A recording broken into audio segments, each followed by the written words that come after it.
मैं आपको बता दूं मैंने आपको क्या क्या पढ़ाया था पिछली बार। पिछली बार मैंने आपको टॉपिक क्या क्या पढ़ाए थे वो बता देता हूं पहले, है ना। कर्व मेटिंग अगेन दोबारा पढ़ा दिया था। मैंने आपको ये बता दिया था पिछली बार, आपको याद हो तो ऑर्थोगोनल कर्व्स क्या होते हैं? याद आ क्या? मैंने आपको ये बताया था एंगल बिटवीन टू कर्व्स क्या होता है, बताया था आपको, है ना भाई। एंगल ऑफ इंटरसेक्शन, सही है भाई। अच्छा, एंगल ऑफ इंटरसेक्शन में मैंने आपको बहुत सारी रणनीतियां बताई थी। आप में से कितने लोगों को पता है कि पहली बात फार्मूला कितने लोगों को याद है एंगल ऑफ इंटरसेक्शन का? याद है तुम्हारे को? हाँ बोलो। M1 minus M2 upon M1 कहां से लाऊं लेकिन? स्लोप बोला तो dx से। हाँ यार सही बात है ना। अच्छा दूसरी बात मेरे को ये भी बता दो कि अगर भाई जो है हमारे पास में कोई कर्वेचर आ रहा है, सपोज, धीरे धीरे समझना है एक बात को। मैंने कहा ना आपसे, अगर आपकी शीट हो गई ना तो आपको चैप्टर बहुत आ गया, बहुत माने बहुत आ गया। शीट अगर आपसे पूरी बन गई ना, आप राजा हो राजा, इस चैप्टर के पहले हिस्से के राजा बन गए अब आप। और अगर आपसे शीट ही बन रही, कोई ज्ञान व्यान नहीं, मैं झांकी आपकी कॉपी में कितनी झांकी लग रही मेरे को मतलब नहीं, लेकिन अगर आपसे शीट बन गई तो इसका मतलब आप राजा हो गए पहले चैप्टर के। और पहले चैप्टर की शीट ही नहीं बनी, आप गारंटी लिख लो पूरा एओडी बर्बाद होने वाला, गारंटी है पूरा एओडी। भले उसका कोई भी कारण हो, आपकी आलस कोई कारण हो, ठीक है, घर के बाहर अजगर की तस्वीर लगी हुई है, अजगर मेरा देवता है, वो कोई कारण हो, कुछ भी हो, ठीक है ना। अरे शरीर पे कहीं हो बचपन में गुदा देते हैं ना, इसके तो अजगर बना दो भाई साहब, क्या है ना, आलस है, ये पड़ा ही रहता है हर तरफ, ठीक है ना। लास्ट सिर्फ खाने के लिए उठता है, ठीक है। हाँ तो वो एक स्टोरी है, तो बात और है। बाकी अगर आपकी शीट बन रही है तो बहुत बड़े जा रहे हो भाई, ठीक है। तो आप बताओ जरा, अगर भाई जो एक्सपोनेंशियल फंक्शन है तो हिट एंड ट्रायल करके POI निकालो, पॉइंट ऑफ इंटरसेक्शन, हाँ है ना। कितने लोगों को याद है पहला काम क्या करते हैं? एंगल ऑफ इंटरसेक्शन कैसे निकालते हैं? सबसे पहले दोनों कर्व सॉल्व करते हैं, फिर उससे पॉइंट ऑफ इंटरसेक्शन आता है, उस पॉइंट ऑफ इंटरसेक्शन पे dx निकालते हैं, है ना। हाँ ऐसा नहीं कि dx निकाल लेंगे भिड़ते ही, सबसे पहले पॉइंट ऑफ इंटरसेक्शन निकालते हैं, उस पर dx निकालते हैं, उससे M1 M2 आता है, उसको फार्मूले में पुट करते हैं।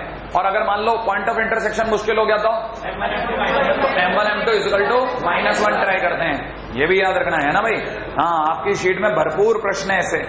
फिलहाल हम लोगों ने पिछली बार एंगल ऑफ इंटरसेक्शन में काफी बात कर ली थी। अच्छा फिर भी कितने लोगों को याद है कि पिछली बार मैंने एक जबरदस्त बात बताई थी कि greatest integer sin x plus mod sin x plus mod sin x cos x का ग्रेटेस्ट इंटीजर इक्वल टू 1 होता है, याद आ गया।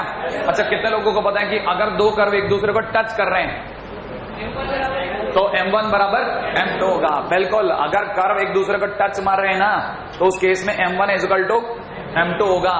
हाँ नहीं तो लोग सोचते हैं दोनों पैरेलल होंगे, वो निकल जाता मुंह से, ठीक है। अच्छा एक मैंने बहुत शानदार क्वेश्चन कराया था, आप में से किसी को याद हो? मैंने कहा था A1x² प्लस में B1y² इज इक्वल टू 1, और दूसरी तरह से दे रखा A2x² प्लस के अंदर B2y² इज इक्वल टू 1। ये दोनों कर्व अगर ऑर्थोगोनल है तो एक मिनट एक जना कोई पीछे से याद दिलाए। तंजीर याद है तेरे को इसका रिजल्ट? नहीं बोल दे, अगर दिख भी गया तो भी बोल देना, क्या जा रहा है। अरे किसी भी क्रम में बोल दो, किसी भी क्रम में। हाँ अरे अगर ऑर्थोगोनल तो एक रिजल्ट था इसमें, तेरे को याद है? हाँ बोलने दो ना, इसको बोल रहे हैं। हाँ बोलो। 1/A2 माइनस 1/A1 बहुत ही काम का रिजल्ट है, याद रखना, वाकई काम का है, मानो मेरी बात, ठीक है। आपको पता होगा इन दिनों एक जबरदस्त वाली कहानी चल रही है, अभी तक तो वो र्यूमर है, भगवान करे वो सच निकल जाए। अब तो चल गया होगा, बोर्ड का प्रेशर हटने वाला है बहुत जल्दी, ऐसा सुन रहे हैं, अभी कुछ कंफर्म नहीं कह सकते क्या, जेई मेंस है। हाँ तो फिर तो सोचो ना, आप जैसे लोगों की तो चांदी हो गई, कितना बड़ा दांव सही बैठ गया, बहुत फायदा हो जाएगा। बोर्ड में तो 80-90% तो आप ठोक ही दोगे, परसेंटाइल का तो लफड़ा है ना, अब परसेंटेज का थोड़ी लफड़ा है।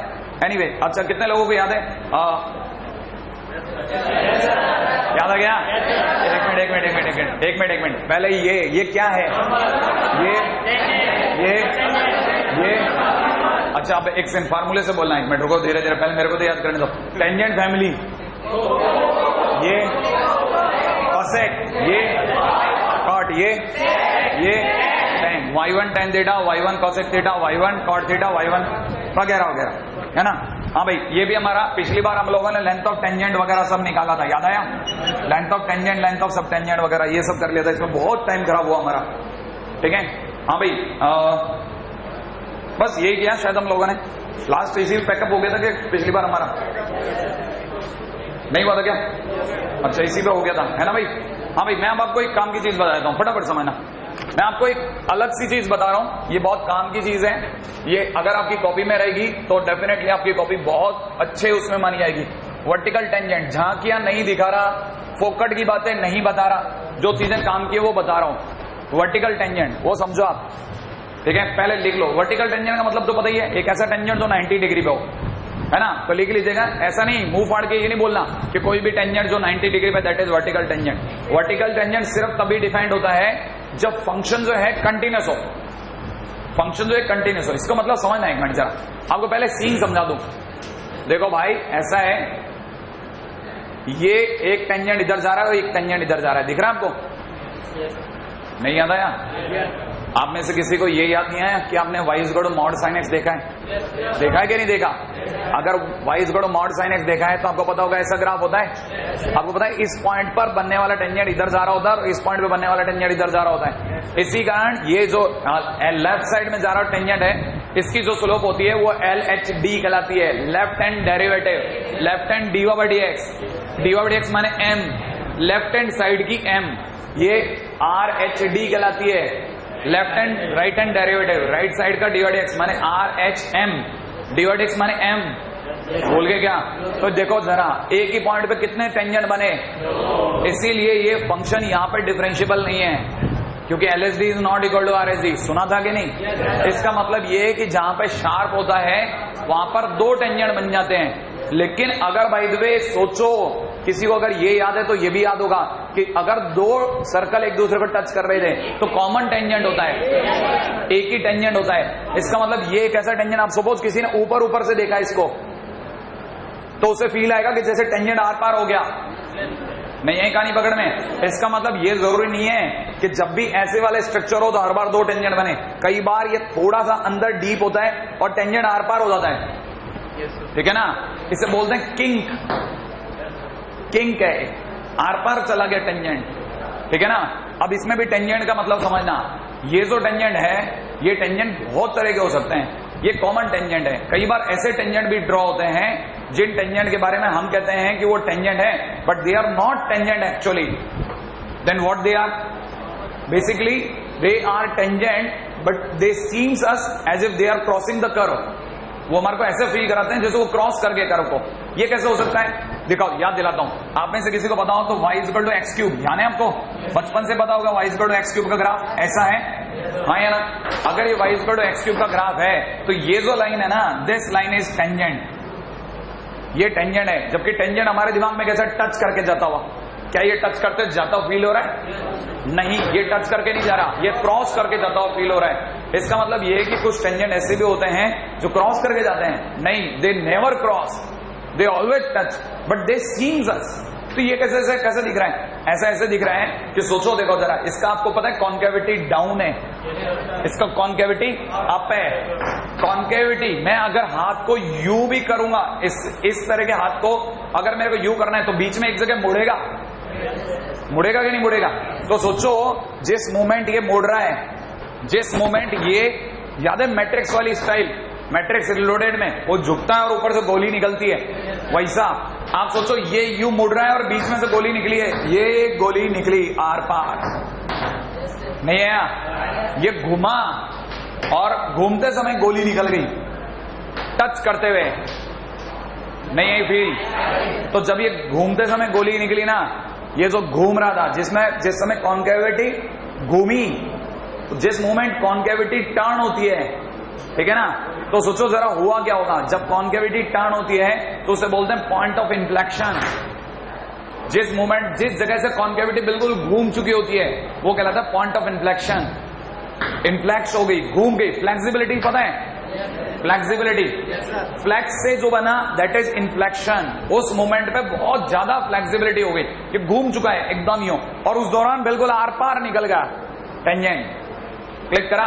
हाँ, ये होता है। ये जो चीज है ना, इस मोमेंट हमारे को दिख रहा है कि ये टेंजेंट इसको क्रॉस करा, इसने क्रॉस नहीं करा, इसने घूमते समय पे टच कर दिया। तो जो पॉइंट ऑफ इन्फ्लेक्शन से जो टेंजेंट गुजरते हैं ना, ठीक है ना, सॉरी, पॉइंट ऑफ इन्फ्लेक्शन वाली जगह से जो लाइन गुजरती है वो टेंजेंट भी हो सकती है। ये भी याद रखना, नई नई बातें पता चलेंगी आपको टेंजेंट के बारे में, ठीक है। Anyway, coming to the point again, that is vertical tangent, है ना। तो मैं आपको बता दूं, वापिस से मेरी बात समअप कर देता हूं, है ना। वर्टिकल टेंजेंट आ जाओ, है ना भाई। तो मैं आता हूं, वर्टिकल टेंजेंट लिख लीजिएगा। Vertical tangent is considerable only when, vertical tangent is considerable only when function is continuous. Vertical tangent is considerable only when function is continuous. It happens when slope of tangent, it happens when slope of tangent is approaching to infinite or minus infinite, infinite or minus infinite। करो बात, है ना भाई। जैसे मैं इसमें जो सबसे पॉपुलर चीज है उस पर बता देता हूं। जैसे fx इज इक्वल टू में x की पावर 1/3, ठीक है ना, at x is equal to 0। मैं आपको ये भी बता देता हूं, जो आपने x की पावर 1/3 का ग्राफ नहीं देखा तो डोंट वरी, ये x की पावर 1/3 का ग्राफ है, राइट है भाई। ये x की बार 1/3 का ग्राफ है। ये अगर x की बार 1/3 का ग्राफ है ना, तो आपकी बार ये वाली लाइन इसके घूमने के टाइम पे आर पार हो गई। Right now this is vertical tangent, ये वर्टिकल टेंजेंट है। इसका प्रूफ देखना, इसका कहानी समझना। इसमें ये जो एफ डैश एक्स है, ये इनफिनिट या माइनस इनफिनिट क्या है वो समझाता हूं। देखो, इसको ऐसे पता करते हैं हम लोगों को। अगर एफ डैश 0 निकालना है ना, तो मैं एफ डैश 0 को मेरे को पता है कि f dash 0 is equal to में एफ डैश 0 माइनस, ये इसको ऐसा लिख रहा हूं। आप में से कितने लोगों को पता है एफ डैश 0 प्लस मैंने R H D, F dash 0 minus मैंने एल एच डी, और जो दोनों का आंसर अगर इक्वल हो गया तो एफ डैश 0 विल एग्जिस्ट और उसका आंसर आ जाएगा, राइट है। तो सबसे पहले मैं क्या निकालूंगा, सबसे पहले मैं निकालता हूं एफ डैश 0 प्लस। ये इसका बेस्ट तरीका है। एफ डैश 0 प्लस का फार्मूला होता है लिमिट एच टेंड टू 0। आप में से कई बच्चों को आज भी याद होगा, F 0 plus H minus F of 0 divide by H. याद आ गया आपको? हाँ भाई। अब आपको पता है आपका फंक्शन क्या है, एक्स की बार 1/3।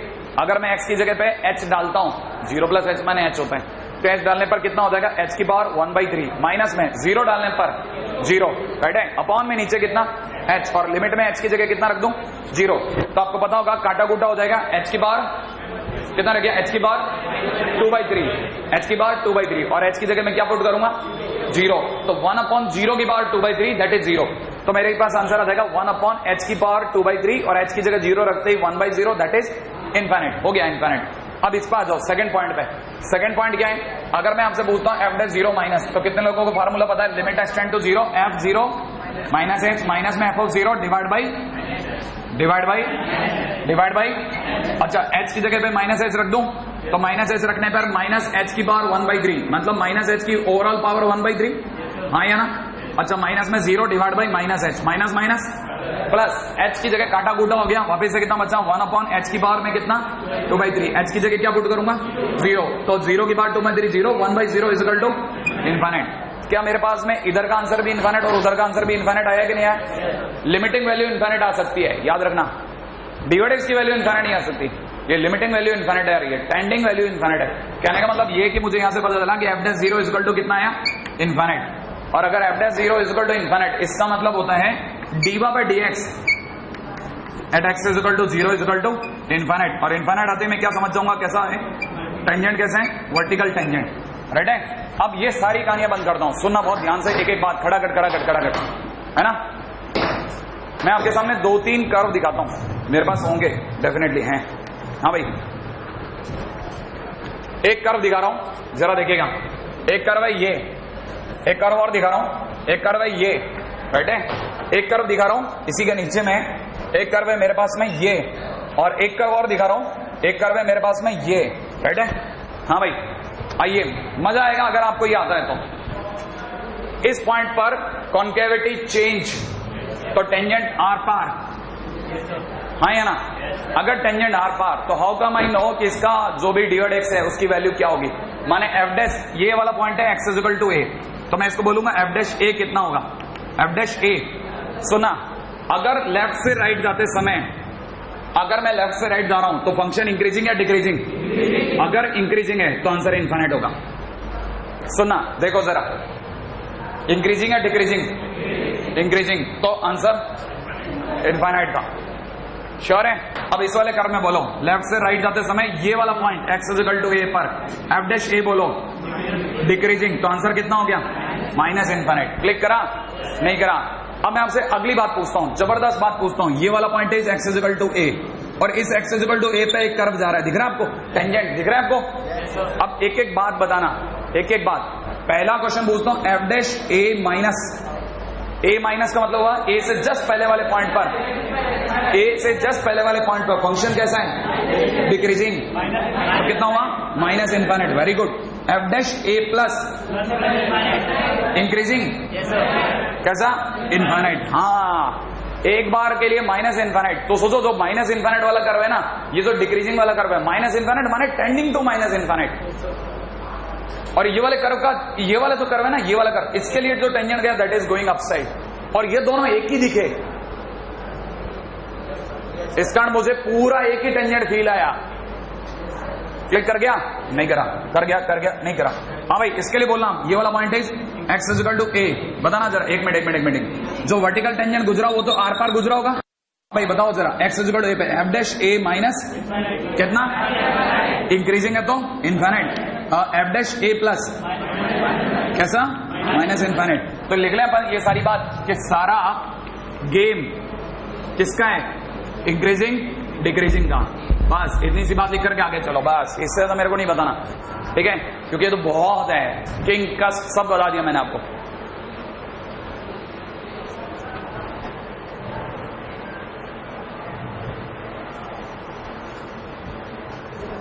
ये चीज भी लिख लेना लगे हाथों में।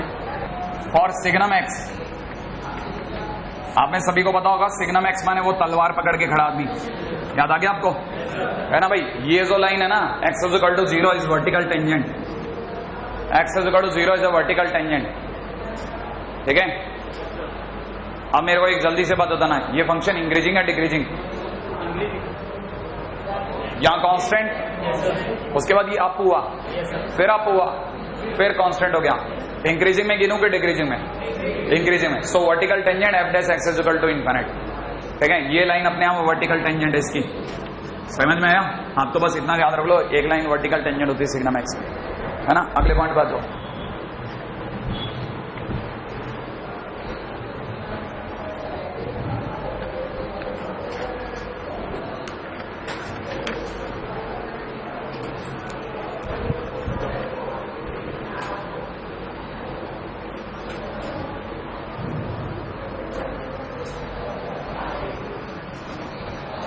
हाँ भाई, अगला टॉपिक है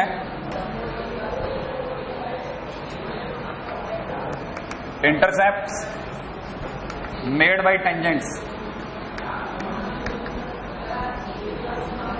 ठीक है? Intercepts made by tangents. आओ खटाखट इस पे बात करेंगे आप। इंटरसेप्ट मेड बाय टेंजेंट्स, हाँ भाई, ये इंटरसेप्ट मेड बाय टेंजेंट को फील करें हम। एक एक घोट है, आजा अभी भी आगे ले जा।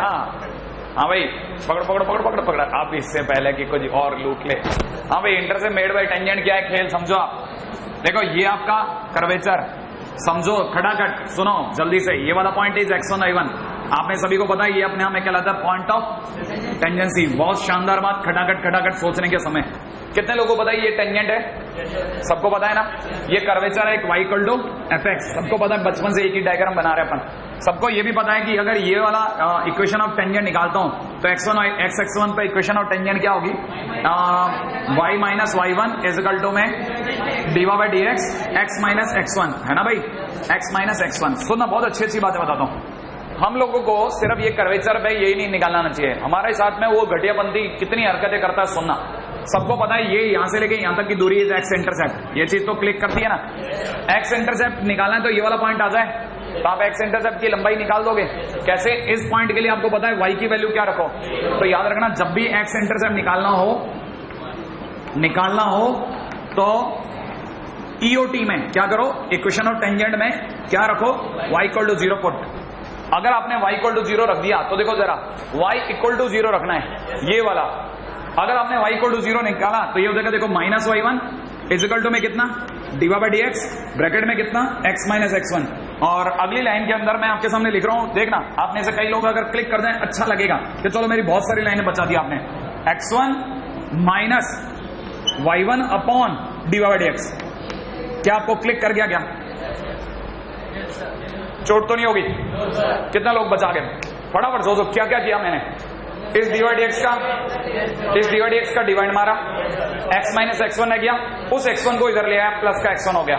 नहीं, आपको नहीं क्लिक करा, क्लिक कर गया तो आपके पास y equal to x is equal to में कितना आया ये, तो मैं तुरंत यहां भर दूं, इसकी वैल्यू भर दूं, x1 minus y1 divide by D by D x. क्या आपको मेरी बात क्लिक करी या नहीं करी? अब देखो जरा, सुना, अगर मुझे y इंटरसेप्ट निकालना हो तो, अगर मुझे y इंटरसेप्ट निकालना हो तो क्या करूंगा, x is equal to 0 put, है ना भाई। अब देखो ये आसान होगा शायद, मेरा नाम लगा, x is equal to 0 put करते ही x1 की गुणा इससे हो गई, तो y इक्वल टू हो गया कितना, 0, डायरेक्ट सोचना है y1 प्लस या माइनस। अरे बोल नहीं रहे यार, बोलना तो आप ही को पड़ेगा ना। y आपने x की जगह 0 पुट कर दिया, ये 0 हो गया। अब बोलो क्या दिख रहा है, y की वैल्यू बोलो, y1 उधर चला गया, इन दोनों की गुणा हो गई, ये बोलो क्या लिखूं, y1 माइनस x1 इंटू, बस ऐसे धक्का लगाओ। और सुनो, ये क्या चीज बनी आपके लिए, ये क्या चीज बनी, y इंटरसेप्ट। कितने लोगों को पता है y इंटरसेप्ट की वैल्यू माने यही y इंटरसेप्ट है। लेकिन सुनना, वो गंदगी फैलाएगा, आपको x इंटरसेप्ट y इंटरसेप्ट निकालना आएगा, वो ऐसा वर्ड यूज करेगा आपको हवा ही नहीं लगेगी। हाँ, ये क्या, वो आपको बोलेगा y इंटरसेप्ट नहीं, इनिशियल कोऑर्डिनेट बता बेटा। आपके दिमाग में साला ये इनिशियल ऑर्डिनेट क्या होता है, इनिशियल ऑर्डिनेट, हाँ इनिशियल ऑर्डिनेट। अब आपको पता चला, वो आपकी नाक के नीचे से आपके सारे खेल को खराब करके चला जाएगा, क्लिक कर जाएगा आपको x इंटरसेप्ट y इंटरसेप्ट, लेकिन वहां जाकर के आपको याद नहीं आएगा इनिशियल ऑर्डिनेट क्या पंगा है। तब याद रखना, इनिशियल ऑर्डिनेट माने y इंटरसेप्ट। क्लिक कर गया तो इनिशियल ऑर्डिनेट निकालने के लिए put x is equal to 0। सही है, आ जाओ अगले पॉइंट पे बात करता हूं। सही है, आ जाओ जल्दी जल्दी। क्वेश्चन कैसे देगा, ठीक है, आपको एक क्वेश्चन और बता देता हूं, इसी में से एक क्वेश्चन लिखेगा, a curve C has a property, a curve C has a property that if tangent drawn at point P, ठीक है ना, meets coordinate axis at A and B, then P is midpoint of AB, midpoint of AB. The curve through 1,1, the curve through 1,1, then find equation of curve. Then find equation of curve. हाँ भाई, then find equation of this.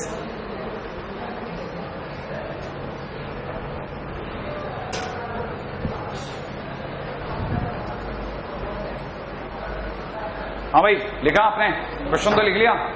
अरे कुछ नहीं है, घटिया किस्म का question है, आप देखना। बस मैं तो ये देख रहा था, लैंग्वेज में मैंने कुछ काटा कूटा पिछले साल किया था, और नहीं काट दूं कहीं, ठीक है। जरा देखो, एक पहले इंग्लिश के विशेषज्ञ बताए कि हमने क्या क्या लिख दिया। कितने लोगों को पता चल गया, सी एक कर्व है, कर्व का नाम कुछ भी हो सकता है, टॉमी रख लो, क्या फर्क पड़ता है ना। हैज ए प्रॉपर्टी, कोई प्रॉपर्टी होगी भाई इसकी, दैट इफ टेंजेंट, अगर उस पर टेंजेंट जो है वो किसी पी पॉइंट पे ड्रॉ करो तो वो जाके कहां पे मिलता है, ए और बी पे मिलता है। इसका मतलब कोई कर्व है जिसका कोई टेंजेंट है, वो आकर के ए और बी पे भिड़ रहा है, हाँ या ना। अच्छा आगे सुनो, तो वो कहता है जो पी है ना, वो ए और बी का क्या है, मिड पॉइंट है। अच्छा, वही पी जिस पे टेंजेंट बना, वो पी एक्चुअल में क्या है, मिड पॉइंट है। एक मिनट, फोटो खड़ाखट बच्चे के दिमाग में आनी चालू हुई, डाउनलोड होना चालू हुआ। पहला पॉइंट x1 और y1, जिसको उसने क्या बोला था, p, उसको ये वाले पॉइंट रटे हुए हैं। कौन कौन से, x1 minus y1 divide by D x, 0। और दूसरे तरह से देखा था जो 0, y1 माइनस में x1 इंटू dy/dx। उसको ये चीज रटी हुई है, हाँ या ना। अब उसको ये पता है कि ये x1 y1 is mid point. Mid point होने का मतलब हो गया रेशियो इज 1:1। अरे जल्दी जल्दी सोचो ना, हाँ या ना। तो कितने लोगों को पता है कि x1 इज इक्वल टू में मिड पॉइंट ऑफ ये वाला x और ये वाला x? नहीं आया? अरे आपको मेरी बात समझ में आई क्या? लिख लूं तो मैं लिख देता हूं कितना, x1 minus y1 divide by dy/dx plus 0 divide by 2 उधर उचक गया तो 2x1 इज इक्वल टू में x1 minus y1 upon dy/dx। बोलो सही है? अच्छा कितने लोगों को लग गया x1 इधर आ गया? तो अब मैं सभी लोगों को दिख गया x1 is equal to minus y1 upon dy/dx। अब जल्दी से देखना, चमत्कार होने को है। कितने लोगों को लगता है dy/dx उधर चला गया है ना? मैंने इस dy/dx को उधर लिखा और फाइनली मैं आपके सामने रख रहा हूं dy/dx is equal to minus का y1 अपॉन x1। श्योर है? हाँ या ना? ये x1 y1 इस कर्व की तरह से कहीं भी हो सकते हैं, तो मैंने इसको जानबूझ करके आपके सामने ऐसे लिखा dy upon y is equal to मैं माइनस में dx अपॉन x और इंटीग्रेशन में लगा दिया। क्या कहते हो आप? नहीं आई आपको कहानी पकड़ में? अरे dy upon y dx upon x integration में लगा दूं। कितने लोग बताते हैं इसका आगे क्या करना है? बोलना तो आप ही को पड़ेगा, बोलना आपको पड़ेगा, इसका इंटीग्रेशन बोलना पड़ेगा। बहुत ही शानदार। ln y is equal to में minus ln x plus c। Sure है? अच्छा आगे क्या करें? कितने लोगों को, अच्छा आप आपको ये भी नहीं पता, मैं बताता हूं। एक और बात याद रखना, जब भी दोनों तरफ के आंसर लॉग में आ रहे होते हैं तो c ना लिख करके ln c लिखते हैं। क्लिक कर जाएगा? ये एक ऐसी बात है जो आपको अभी नहीं पता, ये आप डिफरेंशियल इक्वेशन में सीखेंगे, राइट है भाई? वहीं से आपको पता चलता है कि ऐसे हम लोग x की जगह x1 और y की जगह y1 रख सकते हैं, कोई चिंता की बात नहीं है ना। एनीवे, जो यहां तक की बात समझ में आई तो आप में सभी लोगों को दिख गया होगा y इक्वल टू c/x। कैसे कैसे कैसे सर ये क्या हो गया? कितने लोगों को क्लिक कर गया? क्लिक कर गया। तो आप में से कितने लोगों को लगता है कि xy बराबर c? ये एक ऐसा कर्व है जो आगे जाके किससे गुजर रहा है? 1,1 से। Curve is passing through 1,1। तो 1,1 इसको सेटिस्फाई करेगा, तो इसका मतलब 1 x की जगह 1 इंटू y की जगह 1 बराबर c। तो इसका मतलब c इज इक्वल टू कितना आ गया? 1। और c इज इक्वल टू 1 ये रखने पर सच्चा कर्व आ गया, xy इज इक्वल टू 1। लो साहब आ गया वो कर्व जिसे आपने किस नाम से पुकारा था? c। मिला? दोबारा दोबारा दोबारा दोबारा। मिड पॉइंट फंडा पकड़ में आया, मिड पॉइंट का फंडा पकड़ में आया है ना? मारा पीटी हुई, x इधर y इधर, integration ln x ln y c कोना xy 1 1 पुट c की वैल्यू 1, आंसर खत्म। ठीक है? पता है आपको जेई ने पहले साल में इसे मिड पॉइंट बोला, अगले साल में इसे रेशियो में बदल दिया 3:1। 3:1। कितने लोग सोच सकते हैं 3:1 होने पे वो क्या करते हैं? अरे 3 multiplied by this 1 multiplied by 0 divide by 4 is equal to x1। खेल जारी है कि नहीं? कोई ना कोई कर्व आ ही जाएगा। चालू हो गया एक ऐसा चैप्टर जिसकी उम्र मात्र 40 मिनट है, अगर आप साथ दो तो। रेट मेजरर, ठीक है? थ्योरी बहुत जबरदस्त है, आप में से बच्चे बच्चे को पता है। आ जाओ फटाफट से, है ना भाई? हाँ आ जाए भाई। रेट मेजरर करूं चर्चा, है ना? थ्योरी देखना कितनी विशाल का थ्योरी है। आप इसे कितने लोगों को पता है कि एरिया ऑफ सर्कल, जल्दी बोल दो आप, आपके बोलने से पहले कोई और नहीं बोल जाए। A is equal to pi r square. अब मैंने आपसे पूछा बताओ साहब rate of change of area, rate of change of area. तो सुनते ही आपके दिमाग में आ गया डीए बाई डी टी। बोलो हाँ यार, अगर डीए बाई डी टी आ गया तो आपको पता है 2 पाई आर हो गया। अरे पाई कांस्टेंट, आर स्क्वायर का 2r और फिर आर का D R by D T. आप में से कितने लोग बताएं D R by D T कहां से लाओगे? देगा आर, वो देगा, तो फिर हम क्या निकालेंगे? D A by D T निकाल देंगे। आर माने radius, D R by D T माने चेंज ऑफ रेडियस। आर कौन सी वाली रेडियस? उस मोमेंट में जिस मोमेंट में सब कुछ चेंज हो रहा था, हाँ या ना? आर कौन सी रेडियस? वो रेडियस जिस मोमेंट में सब चेंज हो रहा था, क्योंकि चेंज नहीं हो रहा था तो d are by D T कहां से आता? D R by D T तो दुनिया में तभी होगा जब रेडियस बदल रही होगी। नहीं है कहानी पकड़ में। रेडियस अगर बदलेगी ही नहीं तो फिर dr बाई dt तो कांस्टेंट हो गया। नहीं, कहानी नहीं पकड़ में आई, तब तो वो जीरो हो गया ना। आपको मेरी थॉट समझ में आ रही है? अच्छा चलो बता दो जल्दी से, एक आपको ये समझ में आ गया तो जल्दी से बोलो वॉल्यूम ऑफ स्फीयर। बोल दो आज आप। वॉल्यूम ऑफ स्फीयर कितना? v equal to 4/3 pi r cube. अच्छा कितने लोगों को लगता है dv बाई dt कितना होगा? जल्दी बोलो।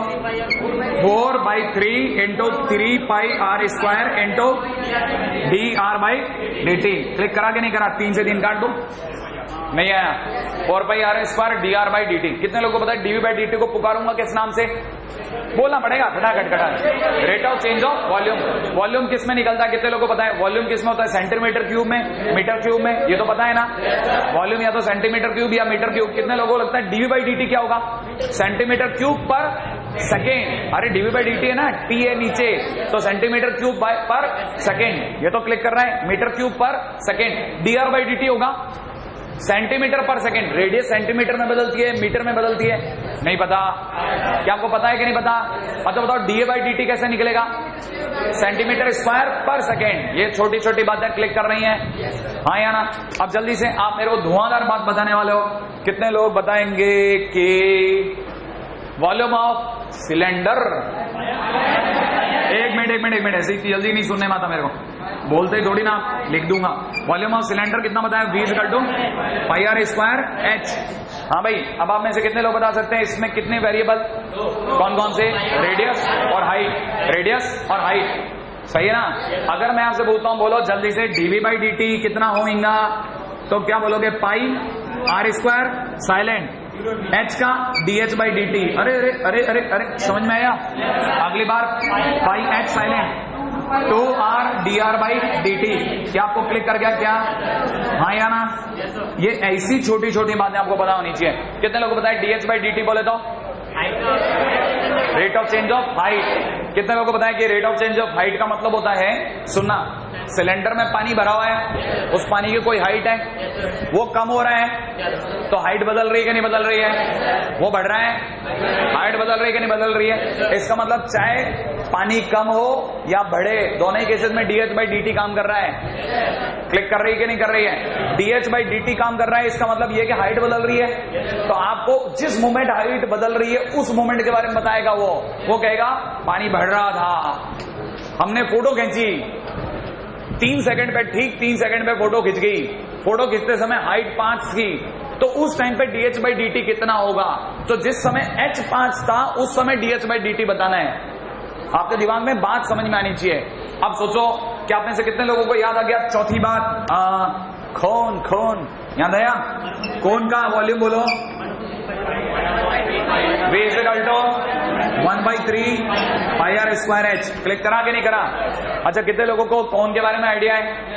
कौन स्ट्राइक करता है ना? अच्छा एक बात बताओ, एक पाइप से मिट्टी गिर रही है, देखा है ना आपने? पाइप से मिट्टी गिरी, नीचे ढेरी बनी, ढेरी जानते ना? ढेर बनना चालू हुआ, सोच लिया क्या वो उल्टा कौन है कि नहीं है? वो वर्टिकल कौन है। जब मिट्टी गिर रही होती है तो उसकी हाइट बढ़ रही होती है, हाइट बढ़ रही होती है, लेकिन हाइट ही हाइट नहीं बढ़ रही होती है, रेडियस भी बढ़ रही होती है, क्योंकि मिट्टी गिर रही है तो बाहर की तरफ भी फैल रही है, हाइट भी बढ़ा रही है, आर भी बदल रहे हैं, एच भी बदल रहे हैं, और उन दोनों के बदलने से बी भी बदल रहे हैं। नहीं आई? क्लिक कर रही है? क्या आपको मेरी बात पकड़ में आ रही है? अच्छा सपोज करो सीधा कौन है, सीधे कौन के अंदर पानी कम हो रहा है ना? पानी कम हो रहा है, लेकिन मूवमेंट, सुना बहुत ध्यान से सुनना, आपके क्वेश्चन में पानी कम हो रहा है, पानी ज्यादा हो रहा है, दिमाग नहीं लगवाएंगे। वो कहेंगे बेटा तू तो फ्लैट है, खत्म है तू, मैं ऐसी बात बोलूंगा तेरी हवा ही नहीं लगेगी, क्या बात बोल दोगे साहब ऐसा? ठीक है, पानी कम हो रहा है 2 सेंटीमीटर पर सेकंड की रेट से, माने हाइट कम हो रही है 2 सेंटीमीटर पर सेकंड की रेट से, लेकिन हम पानी भर रहे हैं, उसमें एक छेद है, ठीक है, जिससे पानी गिर भी रहा है, हम उधर से पानी भर भी रहे हैं। क्या आपको पता चला? इसका मतलब ये है कि पानी कम भी हो रहा है और पानी बढ़ भी रहा है। तो वॉल्यूम कैसे निकालूंगा?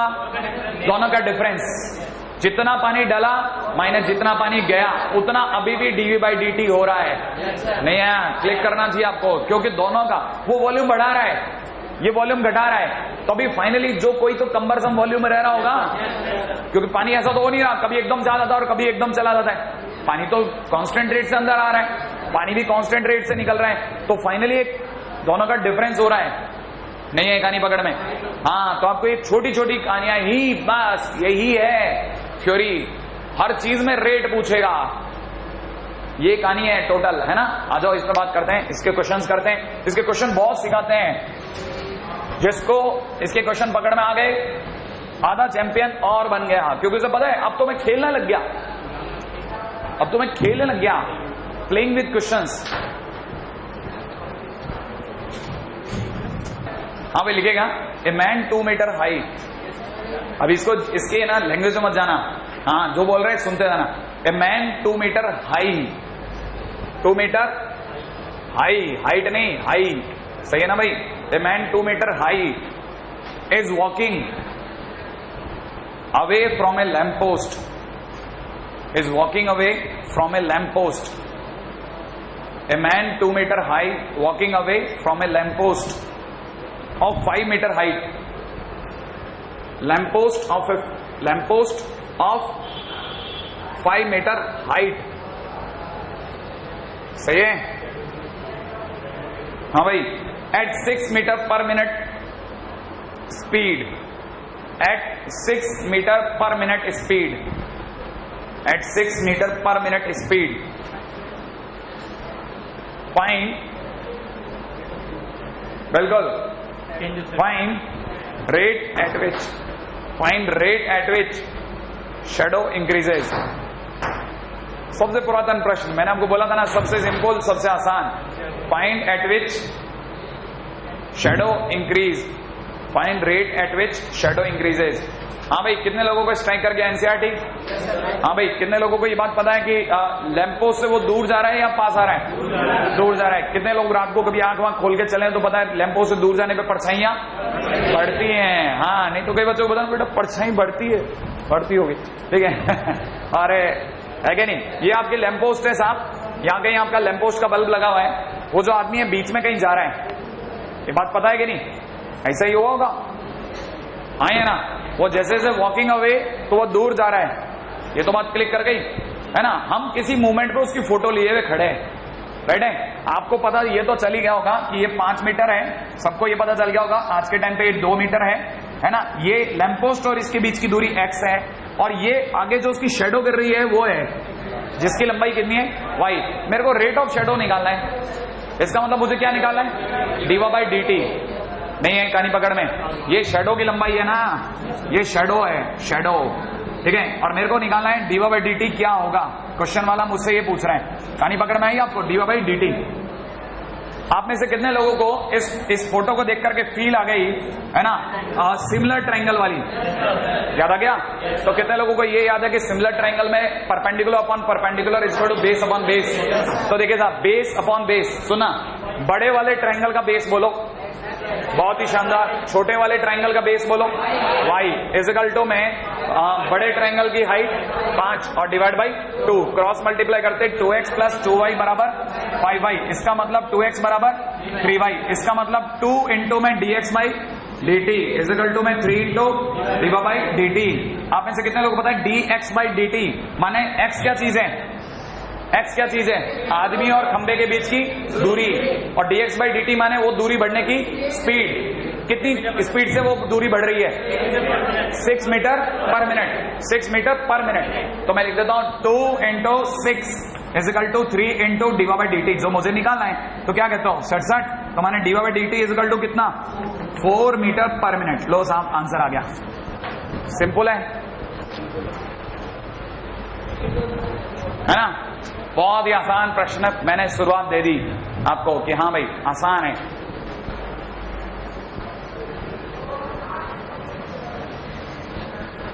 अगला क्वेश्चन पे आ जाओ।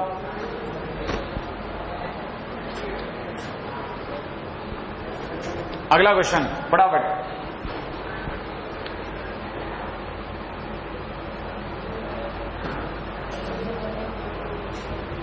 टाइम मतलब 40 मिनट माने इसको 40 से 50 कर लो, लेकिन 50 से 55 मत करो, क्योंकि आखिरी 5 मिनट में एक और चैप्टर खत्म हो जाएगा, उसमें एक ही क्वेश्चन कराना है, अप्रोक्सीमेशन, एक ही क्वेश्चन, ठीक है? वो भी हमारे काम का नहीं, वो आपके काम का है, वो आप अपने उसमें देखोगे दिख जाएगा। हमें लिख लो बस आपको, लिखिएगा। अगला क्वेश्चन है, ए ladder 5 meter long, a ladder 5 meter long is leaning माने झुकी हुई, ठीक है ना, is leaning against the wall, LEANING, leaning. A ladder 5 meter long is leaning against the wall. Bottom of the ladder is pulled away. Bottom of the ladder is pulled away at 2 meter per second. है ना?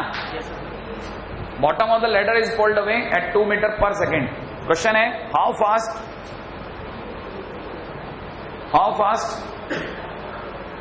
the height of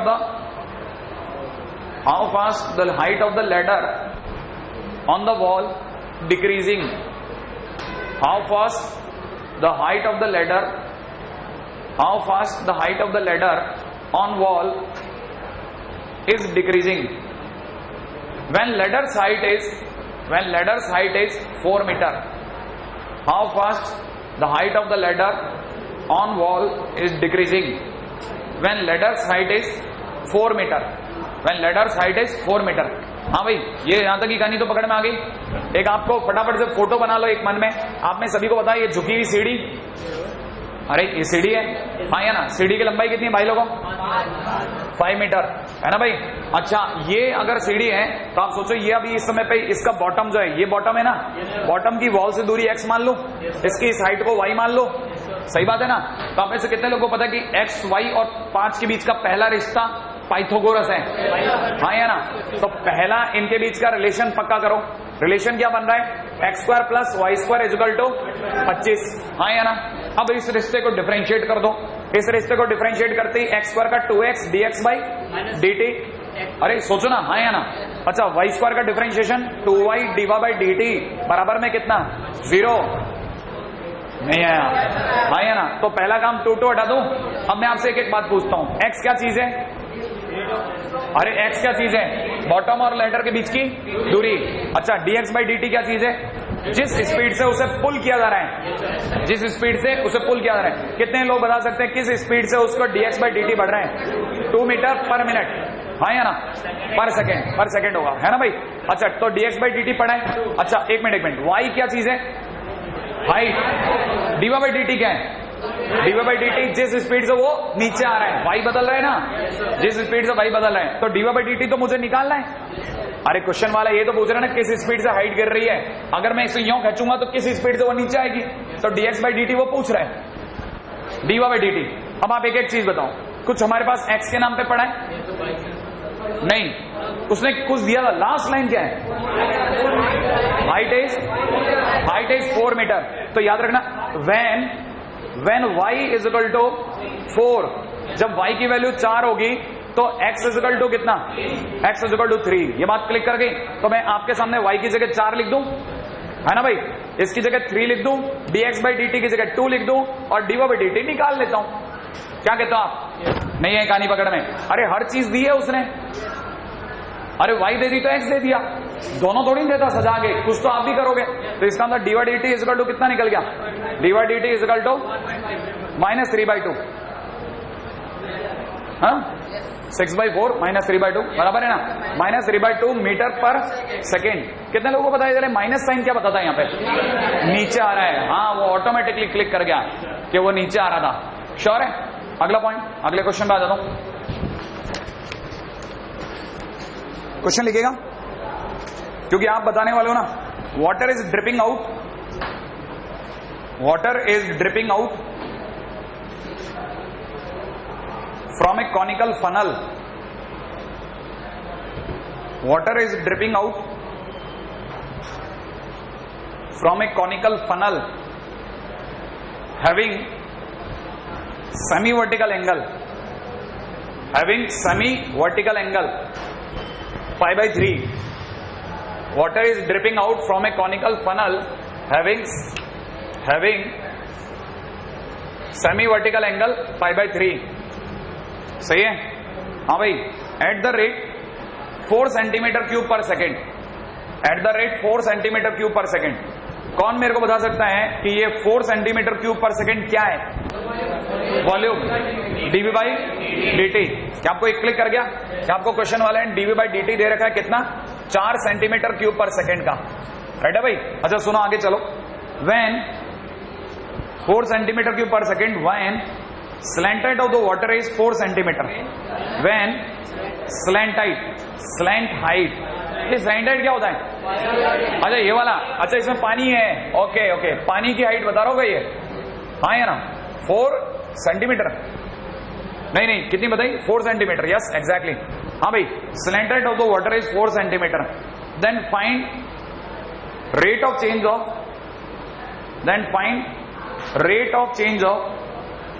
slant height, then find rate of change of slant height, then find rate of change of slant height। ये rate of change of slant height बोले तो क्या मांग रहा है ये? dl by dt। अच्छा dl by dt, आप में से कितने लोगों को पता है कि ये slant height जो होती है नॉर्मली l होती है? श्योर है क्या? आप में से कितने लोगों को पता है ये क्या चीज है? r, बेहतरीन। ये क्या चीज है? h, श्योर है क्या? आप में से कितने लोगों को पता है ये कितना एंगल है? अरे π/3 माने 60 डिग्री, 60 डिग्री है ना भाई, भूले तो नहीं आप लोग? अच्छा ये अगर 60 डिग्री है तो आप में से कितने लोग मेरे को ये बता सकते हैं कि L और R के बीच में रिलेशन सोचना है, L और H के बीच में कितने लोग पता है? ये अगर H है, ये अगर H है और ये अगर L है तो ये L cos 60 है, याद है कि नहीं है? अरे जिधर एंगल लगता है वो cos की साइड, याद है? आप में से किसी को याद हो ये टेढ़ा पड़ा हुआ खंबा नीचे गिरेगा तो वो खांसता हुआ बाहर आएगा, L cos 60 डिग्री, नहीं आया? अरे आप छोड़ दो। तो finally H is equal to कितना हो जाएगा? L cos 60 degree. अच्छा और R इज इक्वल टू कितना हो जाएगा? बोलना तो आप ही को पड़ेगा, L sin 60 डिग्री। कितना पता है लोगों को? पता है कि ये L/2 और ये वाली वैल्यू √3 L/2। अच्छा वॉल्यूम क्या होता है? मैं वापस वॉल्यूम भूल रहा हूं, इसका वॉल्यूम 1/3 पाई r स्क्वायर h, और मेरे को r भी नहीं चाहिए और h भी नहीं चाहिए, मुझे तो सिर्फ l चाहिए। नहीं आपकी कहानी नहीं पकड़ में आई, आपको ये पता चल रहा है कि आपको कहानी में सिर्फ l चाहिए, क्योंकि आपको dv बाई dt देकर के dl बाई dt पूछा जा रहा है। उसने ना तो r पे बात करनी है ना h पे बात करनी है। तो आप में से कितने लोगों को पता चला कि आपने 1/3 ठीक रखा, पाई ठीक रखा, r की जगह कितना चिपका दिया? r की जगह √3 L/2 का होल स्क्वायर इनटू में h की जगह कितना चिपका दिया? L/2। तो फाइनली हो गया, ये 3 बार है, इस 3 से ये 3 कट गया, ये इट इज π/8 इनटू में L3। ये आपकी क्या चीज आई? v। अब आप में से कितने लोग जानते हैं कि अगर बाई द वे आप क्या v इज इक्वल टू में π/8 L3 है तो जल्दी बताइए dv बाई dt क्या होगा?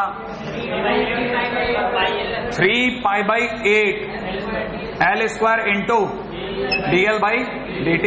अब आप मेरे को बताओ कि 3π/8 तो कांस्टेंट है, उसको तो टच नहीं करा, L कहां से लाऊं? L क्वेश्चन में दी होगी भैया, कहां से लाओगे? और जिस मोमेंट पे ये सारा खेल चालू हुआ था उस मोमेंट स्लैंट हाइट कितनी थी? 4। तो यहाँ पे देखा जाए तो 4 का स्क्वायर dl बाई dt मुझे निकालना है या दिया हुआ है? निकालना है। क्या मेरे को dv बाई dt दिया है? कितना दे रखा है? 4। तो इस 4 से ये 4 कम कर दूं, इस 4 से ये 8 कम हो गया, तो इसका अंदर dl बाई dt कितना बच गया? 2/3π, राइट है ना भाई? 2/3π, ये मेरा आंसर हो जाएगा dl बाई dt। हाँ भाई एक बार जरा दोबारा हो जाए सारी बात। क्या आपको ये बात समझ में आई कि वॉल्यूम जो होता है होता तो r और h में, लेकिन क्योंकि क्वेश्चन वाले ने l के बारे में बात करी थी इसलिए मैंने हर चीज को किससे लिंक कर दिया? l से। और l से लिंक करने के लिए जो भी l cos 60 वगैरह लगा करके फाइनली फार्मूला बनाया l की टर्म्स में, फिर उसको डिफरेंशिएट कर दिया, वैल्यू पुट कर दी। सही है? अब थोड़ा आगे और मैं आपको बता देता हूं, तीनों क्वेश्चन शीट में नहीं है ना? ये सारे अब तक आप यूं समझो धीरे धीरे आप शिफ्ट होते जा रहे हो, है ना, आपके एडवांस की तरफ, क्योंकि पहले आपका बेस बन गया, आपको स्ट्राइक करने लग जाए, फिर मैं आपको धीरे से एडवांस में मूव करा दूंगा। ठीक है? देखें आप अगला क्वेश्चन कर पाएंगे कि नहीं कर पाएंगे, ये मेरे लिए बहुत बड़ी बात हो जाएगी। फिर उसके बाद सोचेंगे कि आप क्या सोच रहे हो।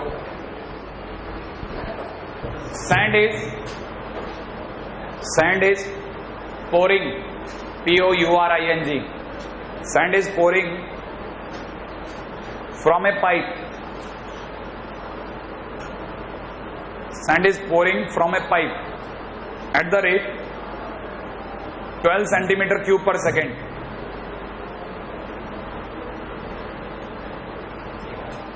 And forming a cone at the rate 12 centimeter cube per second. At the rate 12 centimeter cube per second. And forming a cone at ground in such a way, forming a cone at the ground in such a way that height of the cone is 1/6 of its radius. That height of the cone is 1/6 of its radius. Height of the cone is 1/6 of its radius का मतलब h is equal to 1/6 of r. Very good. r by 6 है ना, बहुत बढ़िया है ना. 1/6 of its radius. आगे लिखेगा how fast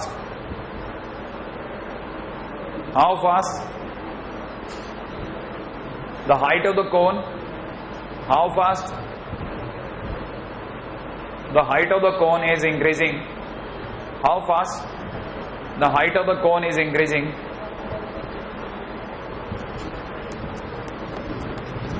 when height is 4 centimeter. When height is 4 centimeter. हाँ भाई, अभी मैं नहीं करवा रहा, आपको 2 मिनट का टाइम दे रहा हूं, ट्राई कीजिए. कॉपी के पीछे लग जाओ भले, या फिर एक पेज पे लगा लो, लेकिन आंसर बनाओ. देखो कितना टाइम लगता है. ठीक है. How fast the height of the cone is increasing when height is 4 centimetre. ये तो पता चल गया कोन का मामला है. कौन dv बाई dt है, कौन dr बाई dt है, कितना h दिया है, ये सब आपको पता ही होगा.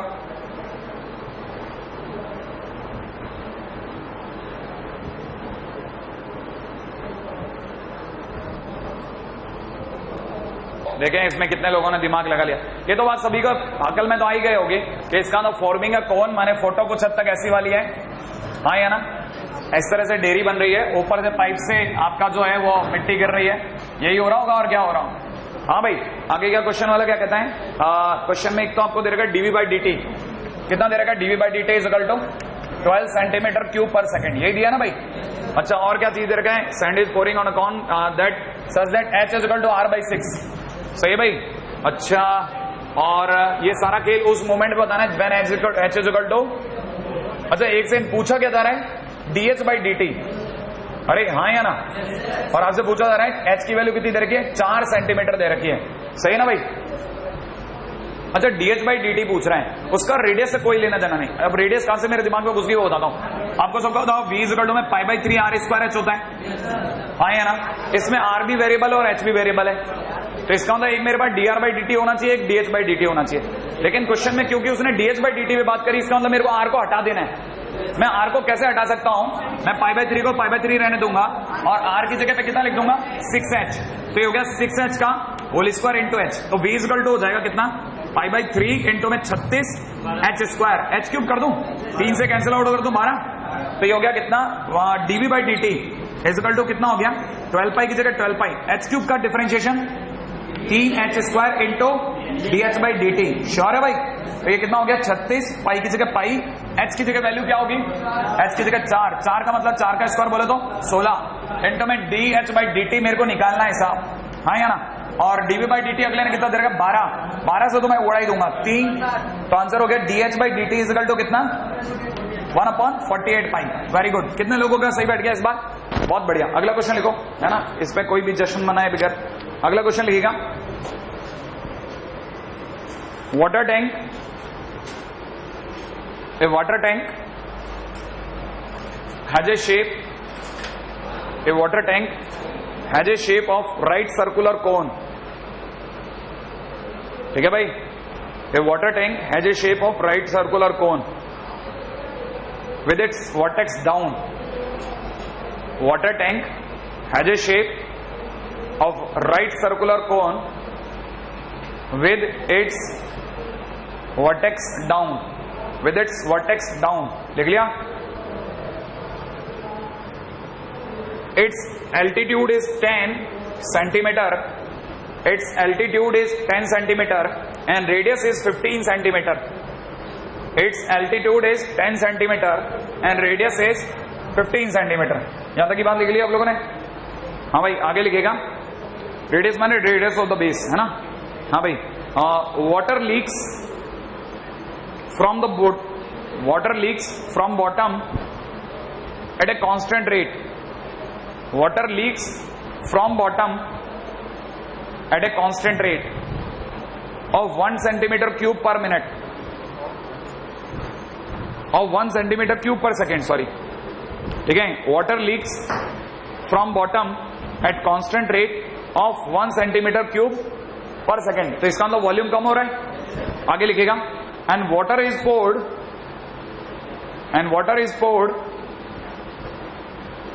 at a constant rate of water poured at a constant rate of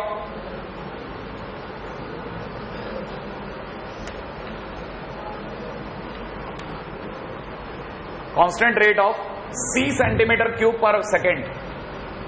right है भाई, water poured at a constant rate of C centimeter cube per second. ठीक है भाई, आगे क्या कह रहे हैं? Compute C so that water level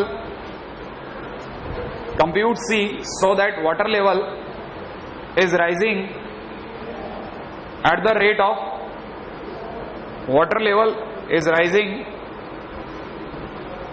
rate of 4 centimeter cube per second.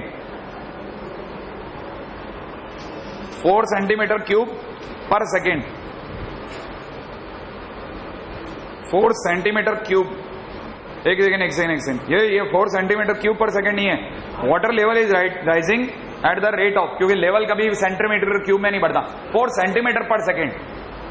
4 centimetre per second. ये वाटर लेवल की राइजिंग का मतलब क्या हुआ? क्या बढ़ रहा है? हाइट. तो ये क्या चीज है? डी. हाँ, ये dh बाई dt है. ऑब्वियस सी बात है. dh by dt is equal to कितना बताया? 4 सेंटीमीटर पर सेकेंड. आगे लिखना, at instant when water is 2 centimeter deep. At instant when water is 2 centimeter deep. अच्छा, ये डीप माने क्या दिया है? 2 सेंटीमीटर डीप माने हाइट. उस इंस्टेंट पे h is equal to 2 centimetre है. बहुत बकवास करी यार इसने तो. हाँ भाई, सबको ये तो पता चल गया होगा. इस समय जो अपनी टांकी है भाई, है ना, वो उल्टी है. ये बात तो समझ में आई गई होगी. हाँ या ना? कितने लोगों को पकड़ में आ गया कि इसका रेडियस कितना बताया? 15. और हाइट कितनी बता रखी है भाई? 10. हाँ या ना? तो इसका मतलब radius upon height is equal to 15/10. Sure है भाई? ये बात भी पक्की कर लो. रेडियस और हाइट दोनों दे रखे. Radius upon height is equal to 15/10. अच्छा, आगे क्या कहता है? पानी गिर रहा है. पानी जो है वो धीरे धीरे लीक हो रहा है. राइट है? पानी जो है धीरे धीरे लीक हो रहा है. यहां से कहीं बॉटम से पानी जो है गिरे जा रहा है. और यहां से अपन एक पाइप पुट कर रखा है जिससे पानी अंदर आया जा रहा है. ठीक है? हाँ भाई, तो कितने लोगों को पता गया किस रेट से अंदर आ रहा है? किस रेट से अंदर आ रहा है? C सेंटीमीटर क्यूब से, माने C से. और कितने रेट से निकल रहा है? 1 से. तो फाइनली जो dV बाई dt है, हाँ, तो यहाँ पे जो इन दोनों को देख करके जो फाइनली कोई भी लिखता है वो लिखता है dV by dt is equal to कितना? C-1, जो बराबर आंसर आ रहा है ना भाई. लेकिन कहानी हो ना हो, पानी जो भी है उसकी शेप आज भी कॉनिकल है. क्या आपको बात पकड़ में आ रही है? पानी की शेप कॉनिकल है. इसका मतलब V is equal to π/3 r²h काम करेगा. अरे करेगा कि नहीं करेगा? करेगा. तो आप में से कितने लोगों को पता है V? एक सेकंड सुना, धीरे धीरे. एक सेकंड. कहानी में h दिया, dh बाई dt दिया. पूछा क्या है? क्या पूछा है? C पूछा है. इसका मतलब कहीं R के बारे में बात करी क्या? नहीं करी. इसका मतलब मुझे R को रिमूव कर देना चाहिए. मुझे r/h कितना दे रखा है? 3/2. अरे यार क्या कर रहे हो? हाँ या ना? तो R की जगह कितना पुट कर दूं? बोलना पड़ेगा 3h/2h, है ना भाई? तो V की जगह कितना हो जाएगा? π/3 इंटू में कितना? 3/2h का होल स्क्वायर इंटू h कर दूं. क्या आपको मेरी बात समझ में आई? ये 3 से 3 कट गया. फाइनली कितना रह गया? 3π/4 इंटू में कितना? h³ इज इक्वल टू कितना? V. अब बोलो, अब मैं क्या करूं? अगला पॉइंट बोलो आप तो. खड़ाखट dV बाई dt कर दूं.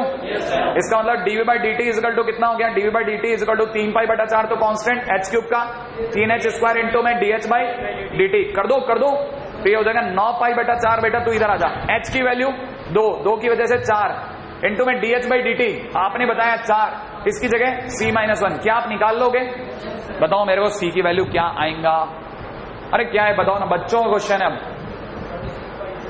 कर लोगे? नहीं है इजी?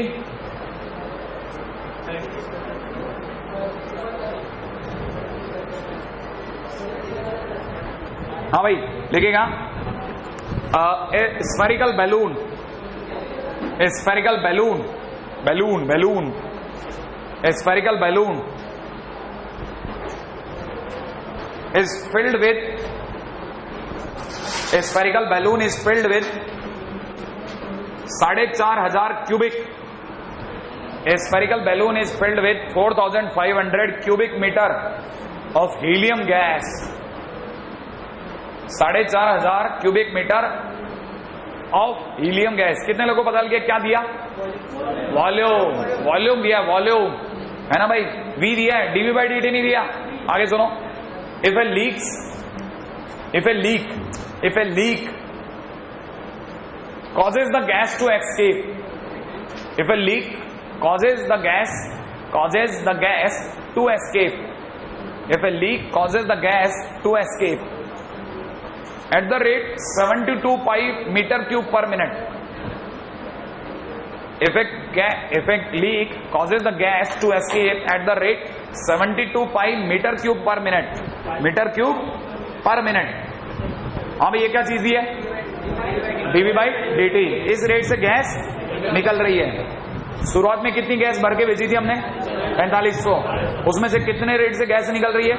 72 सेंटीमीटर क्यूब, 72 पाई। वेरी गुड, है ना। इस रेट से गैस निकल रही है। Find the rate at which radius of the balloon, find the rate at which radius of the balloon decreases, find the radius of the balloon decreases 49 minute after the leakage begun। find the rate at which radius of the balloon decreases 49 minute after the leakage begun is question mark। हाँ भाई निकालिए साहब। धुआंधार question है, जैसा आपने बोला था कि आप ट्राई जरूर करोगे। मैं पूरी तरह से चाहता हूं कि आप पूरा ताकत लगा के ट्राई करो, पूरी ताकत लगा दो आपकी। मैं आपको ये बता देता हूं, ये क्वेश्चन जेईई मेंस 2014 का क्वेश्चन है। आप ये जेईई मेंस ने कभी रेट मेजर का क्वेश्चन नहीं दिया, सीधा दिया, ये बच्चों से हुआ ही नहीं। सीधा यही क्वेश्चन दिया एक ही बारी में, उड़ गया बच्चा। इस गैस में जो लीकेज हुआ उसमें बच्चा उड़ गया। ठीक है बच्चे को हवा ही लगी कि क्या बोल रहा है भाई। मैं आपको ये भी बता देता हूं, इसमें ये जो 4,500 जो 4,500 दे रखा है ना, वो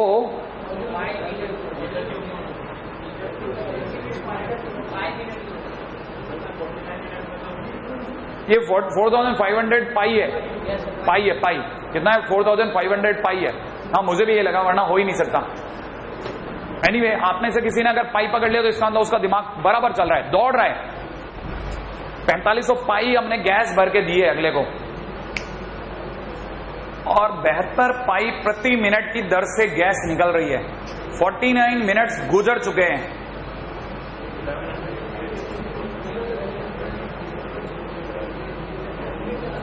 अरे खोपड़ी का क्वेश्चन है, कुछ नहीं है ये क्वेश्चन। क्या आंसर 7 आ रहा है? रेडियस पूछी होगी आपसे, रेडियस ऑफ द बैलून कितनी रह गई होगी रेडियस?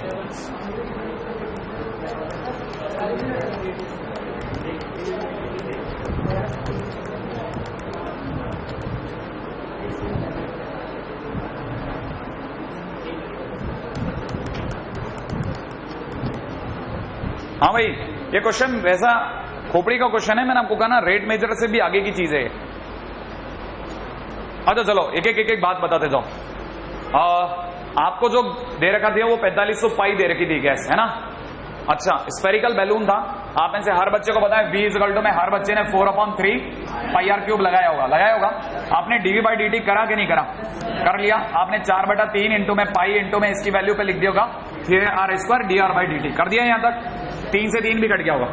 हाँ भाई, सभी बच्चों को ये पता है डीवी बाई डी टी कितना दे रखा है, कितनी रेट से? 72 पाई। तो मैं यहां लिख देता हूं 72 पाई, लिख दो भाई। अच्छा, यहां पे सबको बताइए कितना हो गया? 4 पाई इंटू में आर रेडियस। क्या मुझे रेडियस दे रखी है क्या? रेडियस नहीं दी क्या क्वेश्चन के अंदर? रेडियस निकालनी पड़ेगी। एक सेकंड, रेडियस क्यों नहीं दी भैया? 72 पाई 4 पाई। हाँ भाई, ये बात तो सही है, नहीं दी इसने तो। अच्छा, दे रखी है क्या? एक तरह से दिए कि नहीं दिए? दिए। अब बोला आप बच्चा कोई, तो हमें से अभी लोगों को पता होगा ये 4500 जो दिया था ये बकवास करने के लिए थोड़ी दिया था। 4/3 पाई, ये पाई सॉरी है ना, इंटू में आर का क्यूब भी दिया था, याद है आपसे? पाई पाई कम कर दो, 4 से कुछ कम हो रहा है क्या? कितना? 1125। ये बच्चा बता रहा है 1125। मल्टीप्लाई करता हूं तो 3 3 7 5 बराबर में कितना? आर का क्यूब। कितना लोगों को बताइए ये आर इज इक्वल टू कितना आ गया? R is equal to 15। पक्का? श्योर है? चलो भाई, दांव लगाए r is equal to 15। R is equal to 15 यहां रख दो। अरे हाँ या ना? अब तो आर की वैल्यू 15 रखूंगा ही रखूंगा। 15 का स्क्वायर इंटू में कितना? D R by D T. Sure है? अब देखो जरा ध्यान से सुनना, आर की वैल्यू अगर 15 है तो ध्यान से धीरे धीरे धीरे धीरे, तो d are by D t कितना आ गया? D are by D t equal to आ गया, इससे अगर मैं कम करता हूं तो 4 से कटा 24, 4 से 24 थोड़ी ना 18 हाँ या ना? और ये हो गया 18/15 का स्क्वायर। इतना ही आ रहा है क्या? तो ये d are by D t आ गया। अब क्या करूं?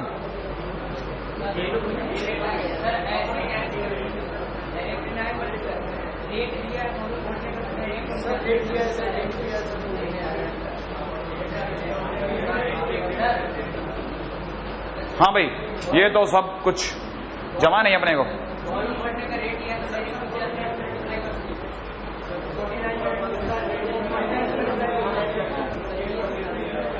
अच्छा चलो, जो भी आपने बोला सब मंजूर, ठीक है? मिटा दूं अभी तो? चलो वापस से दोबारा से रीस्कोर करते हैं। देखें आप में से कितने लोग मेरे को सही बताएंगे। पहली चीज ये बता दो, वॉल्यूम कितना दिया? 4500 पाई। एक एक बात बताना। वॉल्यूम दिया 4500 पाई, हाँ या ना? फिर क्या हुआ? फिर अचानक से लीकेज चालू हुआ। किस रेट से लीक हुआ? 72 पाई। वो क्या चीज बनी आपकी? D v by D t. अच्छा, d v by D t is equal to मैं कितना? 72 पाई। आगे बोलो। फिर उसके बाद क्या हुआ? 49 मिनट तक लीकेज होता रहा। मैं लिख देता हूं 49 मिनट्स लीकेज। ठीक है भाई? हाँ भाई, 49 मिनट तक लीकेज हुआ। आगे बोलो, आगे क्या लिखा? एक एक लाइन का मतलब समझो, एक एक लाइन का मतलब आप बताओगे, मैं क्वेश्चन करूंगा। कितना लीकेज हुआ ये क्वेश्चन में पूछा ये जा रहा है। हाँ, वो क्या पूछ रहे हैं? 49 मिनट्स के बाद में रेडियस क्या आई? अच्छा, 49 मिनट्स के बाद में रेडियस क्या आई? अच्छा अच्छा,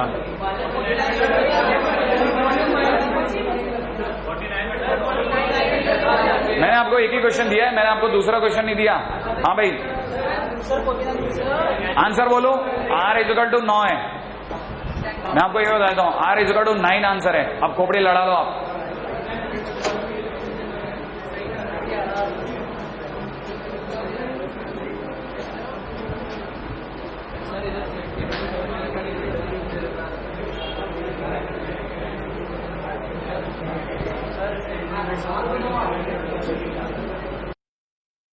अब सुना आप इनकी बातें कैसे?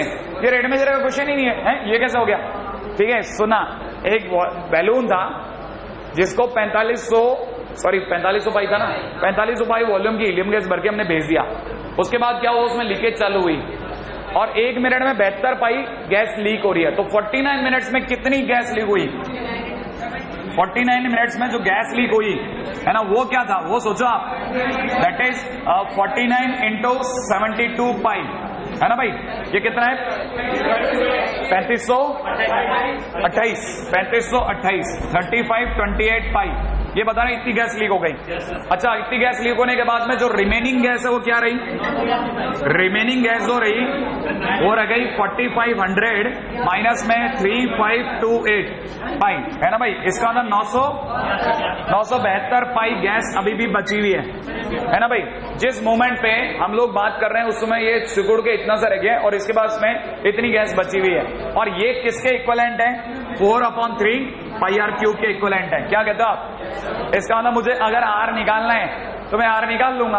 इसमें काहे का dr/dt कुछ हुआ ही नहीं यूज, नहीं है कहानी पकड़ में। तो आप ऐसे कहते लोगों को ये पता चल रहा है कुछ काटा कूटा हो सकता है कि? एक सेकेंड। तो आर क्यूब, पाई से तो पाई उड़ा ही देता हूं, ठीक है। आर क्यूब इक्वल टू में हो गया 972 इंटू 3 डिवाइड बाई 4। अब ये 4 से गया 1 2 बार और बच्चा कितना? 17, 4 बार बचा 12, 3 243। तो 243 का मतलब आर इक्वल टू 9 हो गया साहब। क्या कहते हो आप? हाँ भाई। अब आप में से किसी को अगर मैं कहूं मुझे dr/dt दो तो आप दे सकते हो कि नहीं? इस मोमेंट पे dr/dt देना संभव है क्या? सोच लो। अरे हाँ या ना? आगे dv/dt पढ़ी है, हाँ या ना? तो लिख लेते हैं ये बात भी, आओ कर लोगे? लिख लो, फटाफट से लिख लो। If dr/dt needed, if dr/dt asked, है ना भाई। मैंने थोड़ा टाइम ले लिया आपका, लेकिन मेरे को पता था पहला क्वेश्चन आपसे बन जाए तो अच्छा लगेगा मुझे। इस इक्वल टू में 4 पाई आर स्क्वायर इंटू में कितना? dr/dt, dv/dt कितना दे रखा है? 72, 4 की जगह 4 पाई, 72 पाई की जगह 72 पाई, और यहाँ कितना हो जाएगा? आर स्क्वायर की जगह 81 इंटू में कितना? dr/dt। आपका dr/dt अगर आपको निकालना तो फाइंड आउट कर लेना, हो जाएगा। अगले क्वेश्चन में आ जाओ। थोड़ा सा जो टाइम जो मैंने ज्यादा ले लिया उसका आप हिसाब किताब चुका दो। आ जाओ फटाफट, आओ फटाफट।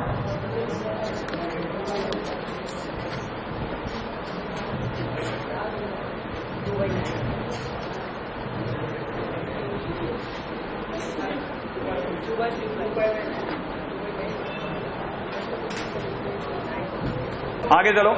ए circular ink,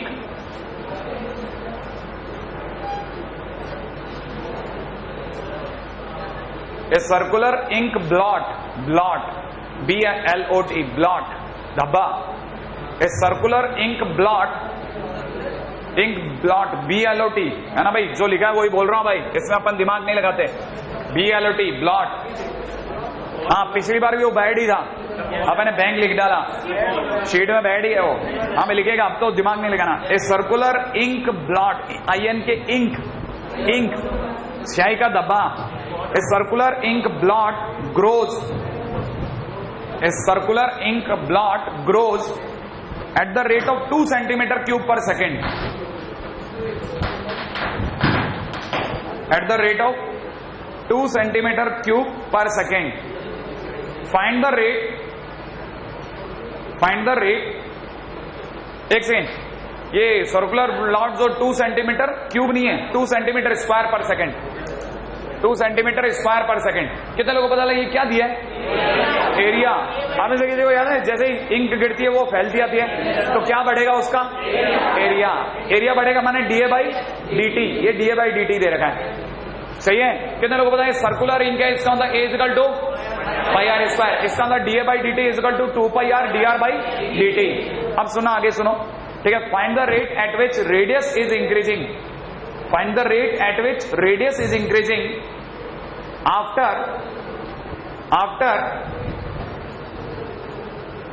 2-6/11 second. After 2 dash, वहां पे लिख दिया 2-6/11 सेकेंड, 6/11 सेकेंड।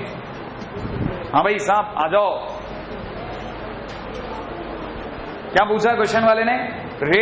रेडियस के बढ़ने की रेट पूछी है। इसका मतलब पूछने वाले ने क्या पूछा?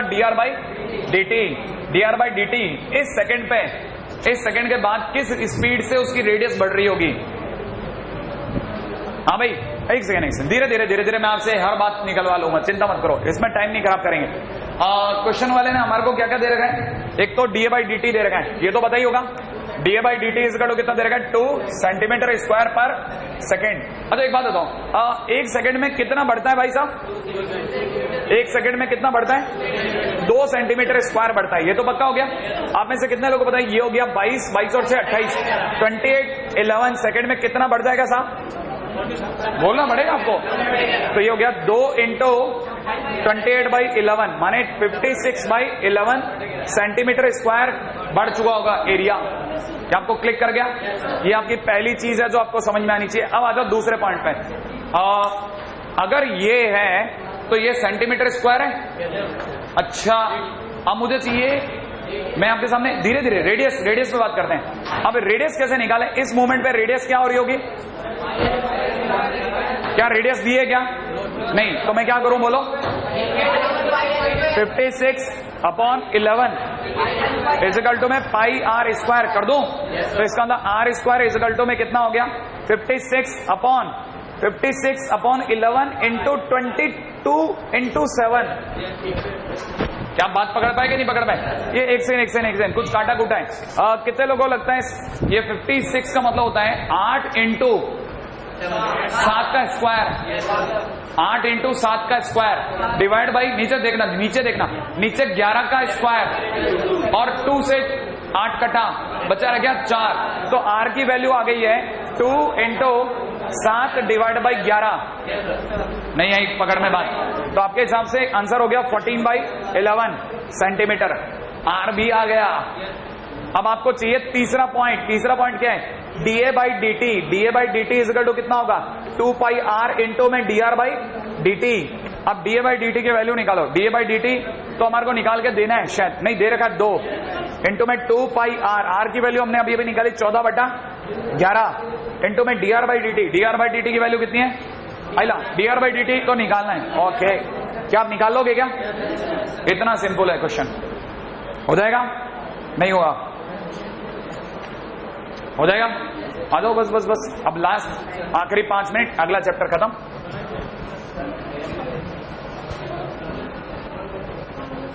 है ना भाई? आ जाओ आप तो। अच्छा आप में से कितने लोगों ने शीटें बनाई है? शीटें बनाई है? अच्छा बनाई है ना भाई? अगर अपन शीट को मानते हैं कि 100 क्वेश्चन के, कितने क्वेश्चन बन जाओगे? 100 में से कितने क्वेश्चन बन गए होंगे टेंजेंट और नॉर्मल के? 70% बन रहे हैं, 60-70% बन रहे हैं ना? चलो देखते हैं, है ना? हाँ भाई, अगला चैप्टर का नाम है अप्रोक्सीमेशन। एक भी क्वेश्चन नहीं है इसका अपनी शीट में, चिंता नहीं करें, ठीक है? अप्रोक्सीमेशन, ठीक है भाई? करो बात। हाँ भाई लिखिएगा। हम लोगों को पता है, क्या पता है भाई, कि एफ डैश एक्स का बेसिक फार्मूला होता है F x plus H minus में कितना? F x divide by H. होता है कि नहीं होता? तो किसी दिन अगर मुझे फंक्शन के आसपास, माने एक्स पर नहीं, एक्स प्लस एच पर वैल्यू निकालनी हो, तो मैं क्या ऐसा कह सकता हूं कि it is equivalent to f x plus में h into f dash x. ये सोचो आप, ये क्या कह दिया मैंने? नहीं है कहानी पकड़ में? आप में से कितने लोगों को पकड़ में? ये क्या हो गया? ये क्या किया मैंने? इसको ये छोड़ा, इसको क्रॉस मल्टीप्लाई कर दिया। क्या आपको कहानी पकड़ में आई? अब सुनना, मैंने लाइन क्या बोली, डायलॉग था इंपॉर्टेंट। मैंने बोला फंक्शन में एक्स के आसपास, जैसे मान लो कितने लोगों को अंडररूट में 9 पता है? अंडररूट 9 की वैल्यू बोलो। 3, ओनली 3, प्लस माइनस 3 नहीं, 3, क्योंकि पॉजिटिव क्वांटिटी है, under root is a positive quantity. तो आंसर कितना हुआ? 3। ये होता है एग्जैक्ट। लेकिन अगर इसके आसपास का कोई क्वेश्चन है, जैसे 10, नहीं है कहानी पकड़ में, तो मैं इसे पकड़ूंगा 9 प्लस 1, तो एच की वैल्यू मेरे लिए हो गई 1। नहीं है कहानी पकड़ में? तो जैसे मेरे से किसी ने कहा find the value of under root 10, तो मेरे लिए क्वेश्चन हो जाएगा अंडररूट 9 प्लस 1। नहीं है कहानी? Under root 9 plus 1। तो मेरे लिए फंक्शन उस समय पे क्या एस्टेब्लिश करूंगा? मैं फंक्शन को एस्टेब्लिश करूंगा अंडररूट एक्स। नहीं आया? और फिर मैं क्या करूंगा? एफ डैश एक्स पूछूंगा। आप जैसे किसी से एफ डैश एक्स बोलो, जल्दी बोलने वाले हो, 1/2 रूट एक्स बोलोगे कि नहीं बोलोगे? अब सुना, मेरे को अगर अंडररूट 10 निकालना है, तो अंडररूट 10 √10 इज इक्वल टू में fx माने √9, सोचना, और h की जगह पे प्लस की जगह प्लस, h की वैल्यू 1 इंटू में f' x माने 1/2 रूट x की जगह पे वापस कितना 9, नहीं आया तो मेरे लिए आंसर कितना हो जाएगा √9 माने 3 + 1/6। लो ये मेरा आंसर हो गया। तो जिस दिन भी आप इसकी वैल्यू निकालोगे √10 की, वो एग्जैक्टली इतनी निकल जाएगी। कितना सिंपल है, नहीं है अभी भी कहानी पकड़ में। अच्छा चलो, आप में से कितने लोगों को पता है 27 की पावर 1/3 कितना होता है? 3 होता है कि नहीं होता? अब मैं 27 की पावर 1/3 की जगह पे कल को आपसे 28 की पावर 1/3 पूछूं तो आप में से कितने लोग समझ जाएंगे fx क्या मानना है? जल्दी बोलो। अरे x की पावर 1/3, फिर आप क्या निकालोगे खटाखट से? f' इज इक्वल टू कितना बोलना पड़ेगा 1/3 इंटू में x की पावर कितना -2/3, हाँ या ना? अच्छा अब जल्दी सोचो, आपसे पूछने वाले ने जैसे कल को ये पूछ लिया 28 की पावर 1/3, सही है ना भाई? तो आप बोलोगे उसे कितना फंक्शन के अंदर fx इज इक्वल टू में कितना 27 की पावर 1/3 प्लस h की वैल्यू कितनी? h की वैल्यू 1, नहीं आया अभी भी, और इंटू के अंदर f' माने कितना 1/3 इंटू में x की पावर 2/3, x की पावर -2/3, x की जगह क्या पुट करूं 27, नहीं आया, x की जगह 27। अब जल्दी दोबारा दिमाग लगाओ, 27 की पावर -2/3, इसका मतलब 1/27 9, 1/9, 1/9 इंटू 1/3 1/27, तो आंसर हो जाएगा कितना? इसका वैल्यू कितना है मैं भूल गया, 3 + 1/27, ये मेरा आंसर हो जाएगा। नहीं आ रहा? कितना सिंपल है, अप्रोक्सीमेट वैल्यू हो जाएगी। अप्रोक्सीमेशन के लिए हम लोग क्या करेंगे, इसके आंसर को कभी भी एग्जैक्ट नहीं बोलेंगे, अप्रोक्सीमेट आंसर बोल देंगे हर बार। तो answer is approximate. Low feel भी आ जाएगी कि लो अप्रोक्सीमेट आंसर निकाला था। आ गया? कितना सिंपल है, आप सोचो क्या मतलब क्या बकवास चीज है, आप सोचो। हर बार क्या सोचना है, उसके बेसिक फंक्शन जैसा कोई फंक्शन, और 2-3 क्वेश्चन करके जाना, पक्का आ जाएगा। अगर आना होगा तो इन्हीं में से कुछ आ जाएगा, राइट है? बस एक क्वेश्चन और करके इसमें जरा 1 लाइन का क्वेश्चन है, बस मात्र 1 लाइन का, आ जाओ पैकअप कर देते हैं, ये चैप्टर भी हो जाएगा। रेडी? हालांकि पता है आपको, यकीन नहीं होगा, मेरे को कौन सा क्वेश्चन कराना था पता है आपको? मुझे क्वेश्चन कराना था, ये मेरा प्रोटोकॉल क्वेश्चन था 35.9, मेरे को तो याद ही नहीं आया क्वेश्चन क्या था। मैंने कहा चलो आपको समझा दूं। कितने लोगों को पता है √35.9 तो नहीं पता, लेकिन आपको √36 पता है, हाँ या ना? कितने लोगों को पता लग गया कि इसका मतलब हो गया, बहुत ध्यान से सोच के जवाब देना, इसका मतलब हो गया 36, √36, सोचते जाना, खटाखट सोचो, प्लस 0.1, वेरी गुड, इंटू में √x का 1/2 रूट x, 1/2 रूट 36, नहीं आया बात? क्या आपको क्लिक कर गया? 1 लाइन में आंसर खत्म। ये करवाना था मुझे। कितने लोगों का आ गया ये वाला क्वेश्चन? आ गया क्या? क्लिक करने लग गया? कर गया? 3 हो गए, बताओ, मैं तो 1 करवाने वाला था। अगला question, in a triangle ABC, बस ये जरूर करने देना प्लीज आप, है ना? नहीं तो ये नहीं हुआ तो मतलब नहीं है। Prove that DA upon under the root of A² - B² sin² A is equal to में DB अपॉन, फटाफट लिखो आप, तो मैं तो उल्टा खुद जल्दी में हूं, B² - A² sin² B।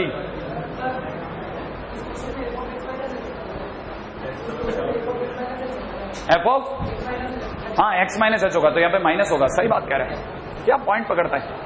हाँ भाई अगले बात हो, आप तो पॉइंट है यार, कुछ गलत थोड़ी ना, कम कर रहा है तो बढ़ाएंगे, वो माइनस करेंगे ना अपन। अरे 36 से कम हो रहा है ना, माइनस करेंगे, खत्म बात। अगला आ जाओ जल्दी बता दो, जल्दी। हाँ भाई कर दूं, वो क्वेश्चन भी खत्म। इसका अप्रोक्सीमेशन से कोई लेना देना नहीं है, इसका अप्रोक्सीमेशन से कोई लेना देना नहीं है। सुना, ये प्रूविंग का क्वेश्चन है, बचपन से सबको पता है यही होता है। क्या करना है, सुना, ट्रायंगल है, ट्रायंगल में A है, B है, C है। A के सामने वाली साइड का नाम स्मॉल a है ना, B के सामने, अरे B के सामने वाली साइड का नाम स्मॉल b है, और इसके सामने वाले का नाम स्मॉल c है। कहानी में A और B के बारे में बात हो रही है, तो आप में से कितने लोगों को पता है साइन रूल करके कोई चीज होती है? तो साइन रूल का मतलब होता है, किसी को याद है? A अपॉन, बहुत ही खूबसूरत बात, A upon sine A is equal to B upon sine B। Sure है क्या भाई ये वाली बात? हाँ या ना? तो कितने लोगों को लगता है कि इसका मतलब है A sine B is equal to में B साइन A? अरे अरे अरे अरे, ये पता चला क्या आपको? ये बात तो समझ में आ गई। अब कर दो डिफरेंशिएट। कितने लोग मेरे को मदद करके डिफरेंशिएट करेंगे? ए अपने में साइड है, इसकी लंबाई नहीं बढ़ेगी, लेकिन एंगल बढ़ सकता है। अच्छा बताओ, साइन बी का कॉस बी और फिर बी का डीबी। नहीं है ये बात पकड़ में? अच्छा चलो बताओ, इसका differentiation B cos A into D A. तो आप में से कितने लोगों को लगता है कि इसका मतलब हो गया d a divide by a cos b is equal to में d b divide by b cos a. अरे बोल नहीं रहे यार आप। अब मैं आपसे अगला दाम सीखता हूं। चलो मेरे को बताओ, क्या आप ये मानने को तैयार हैं? एक मिनट बस, मुश्किल से 10 सेकंड के लिए आपकी नजर चाहिए। 10 सेकंड आपने लेफ्ट किया, मैं क्वेश्चन खत्म कर दूंगा। बी कॉस ए को मैं जानबूझ के लिख रहा हूं b square minus b square sine square a. B square minus b square sine square a. सोचो आप, सही है गलत? B square common, 1 minus sine square minus cos square a. Cos square a का मतलब अंडर रूट बाहर आया तो बी कॉस ए। अच्छा जल्दी बताओ, उधर क्या लिखूं? डी ए अपॉन, बोलो बोलो जल्दी, अंडर रूट में A square minus A square sine square B. अच्छा लेकिन मैंने कहा ना 10वां सेकंड दौड़ रहा है। बी डीबी अपॉन में बी स्क्वायर की जगह बी स्क्वायर। अब में से किसी को याद है बी साइन है, बी साइन ए की जगह में ए साइन बी डाल सकता हूं, तो मैंने यहां लिख दिया B square minus A square sine square B is equal to में डी ए अपॉन में, बस आप कॉपी करना चालू कर दो, under the root of A square minus में A square sine square B की जगह B square sine square A. लॉग प्रो हो गया हाँ या ना? 2 चैप्टर खत्म हुए। अब 2 चैप्टर खत्म किया हमने।